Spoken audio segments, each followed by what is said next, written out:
Well, I know with my experience, there's been years where I've had a flu shot and there's been years where I haven't had a flu shot. So I don't really know how crucial a flu shot is compared to when you talk about measles shots and some of those other ones the kids have, which are a lot more severe, the ramifications of not having it. So, I appreciate Bryce Cartwright and a few of the lads having their beliefs on this. I think what will happen is their beliefs might get tested to the nth degree where they might say, well, you know what, you're not going to get paid if you don't get a flu shot, and that's what seems to be the situation in Queensland. But I also do like the fact the NRL seem to be supporting the player at the moment still. I know they're putting into the Queensland government exemption, so hopefully the players might be able to get exemptions. But once again, I think the NRL look like they're supporting the player at the moment. They're not going in really heavy at the moment saying, well, if you don't have the flu shot, they're going through the other way and saying, well, to the government, do you mind if these boys get exempted? Now, if the government say no, then I'd be saying to Bryce Cartwright and a few of the lads, who's the Brian Kelly, soon to be the only two at the moment. This is going to be your ultimate test of your belief, boys. And, I respect if you don't want to take it, but you know what?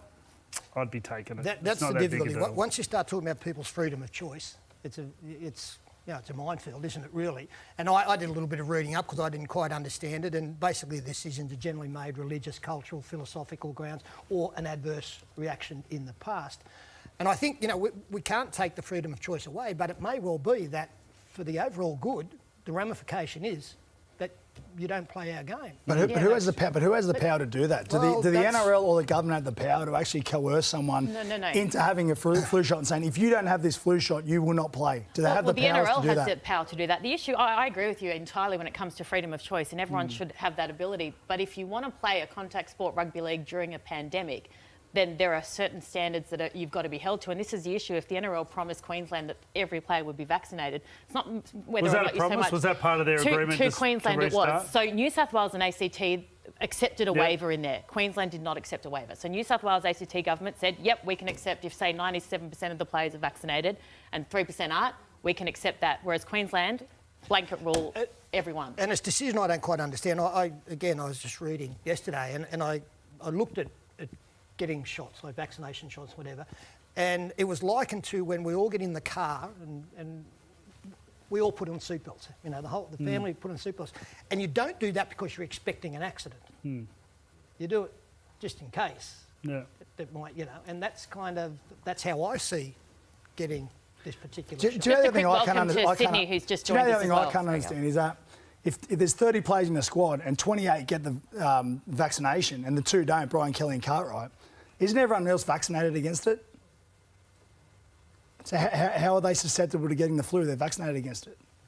I think one of the issues is if they get coronavirus. Can anyone understand that? If they're vaccinated against it, what's the harm? I guess that's a basis on why New South Wales and the ACT have accepted, say, a 97% vaccination, that there will be some people. But I guess once you start making excuses for some, I think freedom of choice is really important. The issue I have, particularly with the couple of players in Queensland and their wives, is freedom of choice is one thing, but to start to spout information that is incredibly dangerous, to start to liken anti-vaccination in this country to the plight of the Jews. Yeah, I'm not anti-vax during the at all. Holocaust. No, but I just think that's one of the main issues. It's dangerous. Yeah, I think Freddie's hit the nail on the head here. It's going to come down to their beliefs, particularly the religious guys. I know there's a few guys in Canberra, it doesn't sit well with them because of their religion. Well, it's going to come down to the point, if the NRL can say, if you don't have this vaccination, you will not be paid.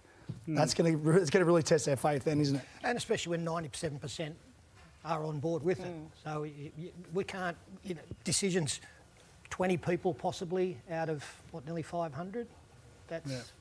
There's more at stake. Yeah, it's a tough one, isn't it? It's confusing. Get the shot, boys. Seriously. Come on, just get on with the show. NRL's vaccination debate, or let's just call it an absolute circus. The rules were put down by the NRL themselves, but now Queensland's refusing to allow players into the state who haven't received a jab. 3 players were stood down, at least one's been reinstated. What do you make of this mess? Yeah, I don't know where it's at the moment. I know they said no jab, no play.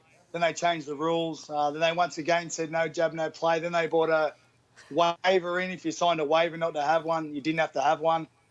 So today I don't know where it's at, to be honest with you. But I'm a believer in the vaccination. I think you should have it, but I also think you got a choice. I also think as adults in this country, if you don't want to have it, you don't have to have it. Now, I've had this argument the past couple of days with people about But if you work in healthcare, you've got to have one. If you work in childcare, you've got to have one. But people know who work in them industries, you have to have a vaccination. That's their choice to work in those industries. When these blokes signed their NRL contract, I don't think there was a clause in there saying you have to have a vaccination against the flu. Now, we've got to remember this isn't a vaccination against COVID. Good It's point. a vaccination against the flu. So, I mean, the other thing is if there's 30 blokes in the squad and 29 have the vaccination and one person doesn't because he doesn't believe in it, isn't everyone else vaccinated against it anyway?